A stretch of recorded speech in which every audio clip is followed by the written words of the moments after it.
Oh man, if you're here for another dose of pure, unfiltered rage bait, you've come to the right place. Welcome back to the channel where we expose the absolute bottom feeders of society, the choosing beggars who think the world owes them a red carpet rollout while they're rolling up with empty pockets and a truckload of attitude. These are the people who demand 5-star treatment on a 0-star budget. And today, we've got 3 stories that will make your blood boil and your sides split from laughing at their sheer delusion. I'm talking about entitled clowns who beg, whine, manipulate, and then play the victim when reality slaps them in the face. Grab your popcorn, because we're about to roast these parasites alive. Let's dive in, and trust me, by the end, you'll be thanking your lucky stars you're not dealing with these human headaches. First up, we've got this gem from the wild world of online marketplaces that had me screaming into my pillow. Picture this: a guy named Mike, just your average Joe, posts on Facebook Marketplace that he's selling his old gaming PC. It's nothing fancy. A decent mid-range setup he built a couple years ago with a solid GPU, plenty of RAM, and all the bells and whistles for gaming or work. He's listing it for $400 because he's upgrading to something beastlier and could use the extra cash for bills or whatever. It's a fair price. Hell, it's a steal in this economy where everything costs an arm and a leg.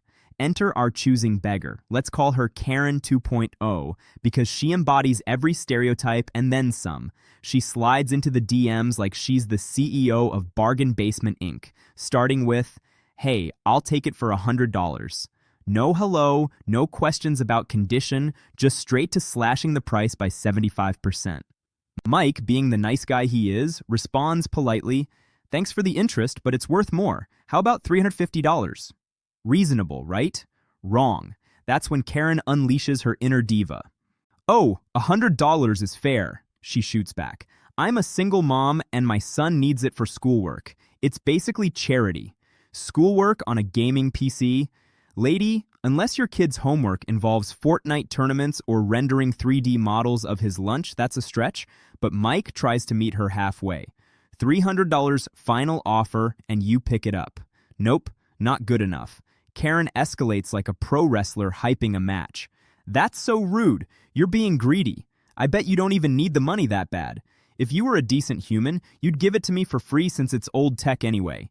My son is literally crying right now because he can't do his assignments without it." Crying over a PC ad she just stumbled upon? The emotional blackmail here is so transparent it's almost admirable. If it wasn't so infuriating. I mean, come on, using your kid as a bargaining chip? That's low even for choosing beggars. And let's not forget, her profile pic shows her sipping cocktails on a beach vacation.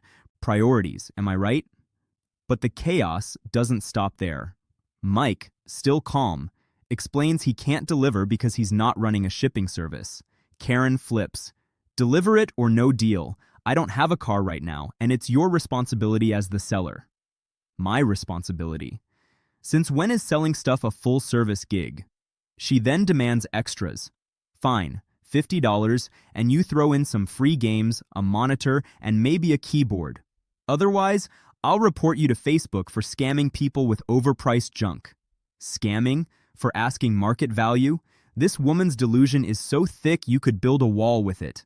Mike, at his wit's end, screenshots the entire thread and drops it into a local buy-sell group with the caption, "Anyone else deal with this level of crazy?" The group goes wild. Laugh emojis, popcorn gifs, the works. The fallout is sweeter than revenge porn. Turns out, Karen's a serial offender. People chime in with stories of her pulling the same stunt on baby strollers, furniture, even free giveaways where she demanded better quality. She responds with a public meltdown post, "Beware of Mike the scammer. He wouldn't help a struggling single mom and made my son suffer." But the comment section turns on her like a pack of wolves. "Lady, your struggling posts are next to your new iPhone unboxings." Embarrassed doesn't even cover it. She deletes her account, but not before the story goes viral in the group.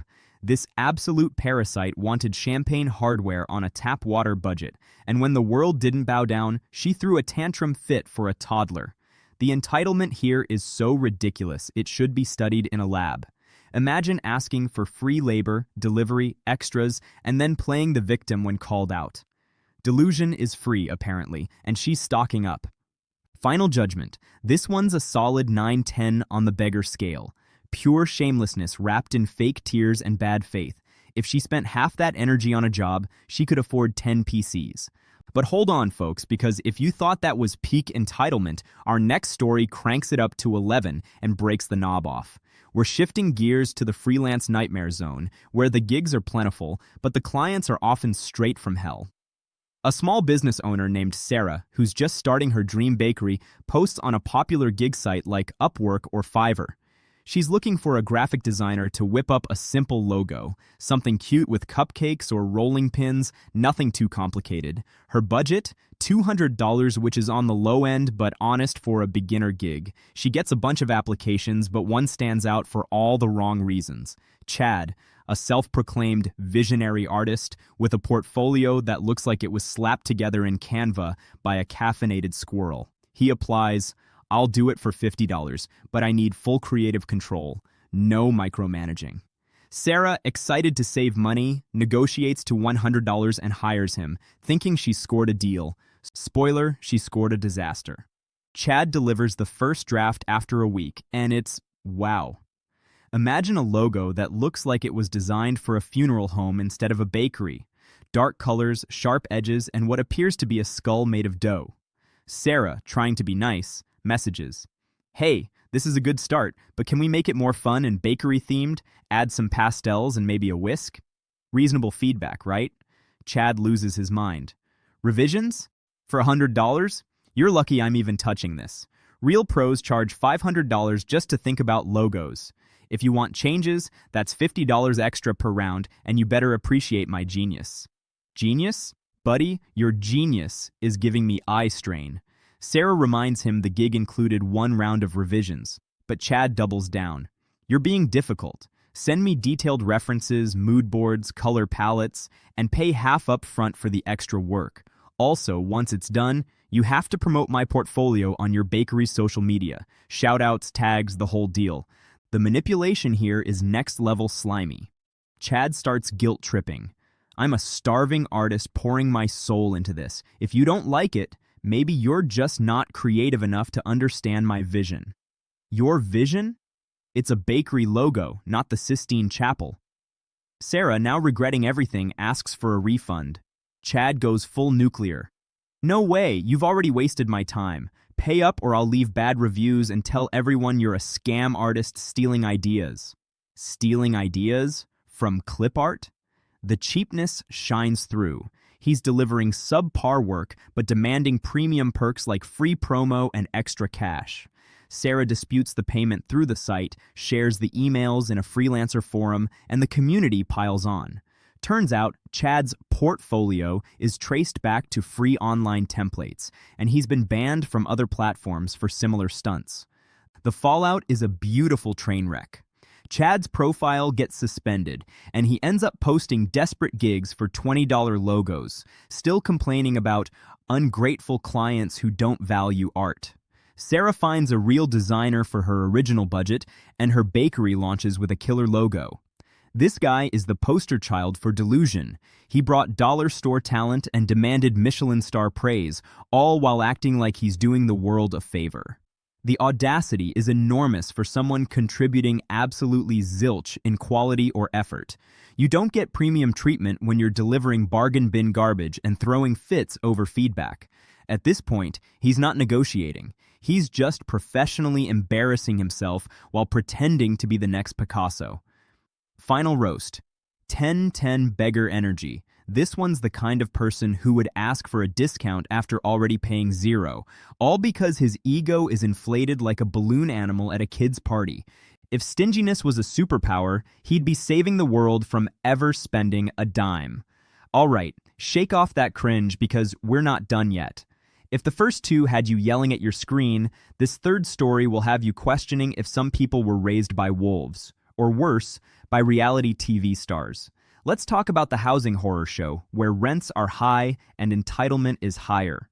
A landlord named Alex, who's actually a chill dude renting out a spare room in his apartment to help with mortgage, posts an ad on Craigslist.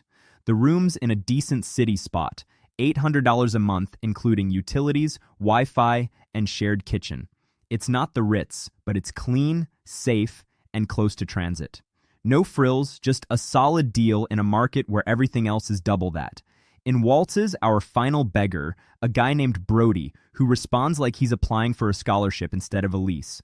I'll take it for $400. I'm a student, so I can't afford more, but I promise I'll be the best roommate ever. Alex, polite as ever, explains the price is firm because that's what covers costs. Brody isn't deterred. Come on, man, $400 is generous for what you're offering. Plus, I need my own private bathroom. Sharing is gross. And a dedicated parking spot. Oh, and can you stock the fridge with groceries for me? I'm on a tight budget and meal prepping is hard. Stock the fridge? This isn't Airbnb with breakfast included. It's a roommate ad. Alex laughs it off. No can do on the extras, but $800 is the rate. That's when Brody turns up the heat. You're being unfair. Students like me are the future of this country. Help a brother out. If you say no, you're basically sabotaging my education and forcing me into debt. Sabotaging? Because he won't turn his home into a personal dorm with butler service? The fake victimhood is cringeworthy, but Brody escalates like a bad action movie sequel. Fine, $300, but I get to bring my dog even though your ad says no pets, allergies be damned. And you handle all the cleaning and laundry, I don't have time between classes. The manipulation peaks with a sob story email. My parents cut me off after I partied too hard, and I'm really struggling. If I end up homeless on the streets, it'll be on your conscience. Homeless? Over not getting a luxury suite for chump change? Alex, now fully annoyed, replies, "Sorry, not interested, good luck." Brody explodes. "You're one of those greedy landlords ruining lives for profit. I'll review bomb your ad, report you to Craigslist, and tell everyone you're discriminatory against students."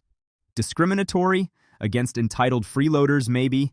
Alex, smart guy, screenshots everything and posts it anonymously on Reddit's Choosing Beggars subreddit. The thread explodes, upvotes galore, comments like "this guy's auditioning for a reality show called Entitled and Broke." Internet detectives link it to Brody's social media, where he's flexing with bar hops, new gadgets, and concert tickets. The fallout? Brody's own ad for roommates gets no bites, people call him out publicly, and he ends up crashing on friends' couches while posting rants about toxic housing markets and landlord conspiracies. This parasite wanted resort living on a hostel budget, complete with concierge service and zero contribution. The shamelessness is staggering, acting like being broke is a VIP pass to everyone else's wallet and time.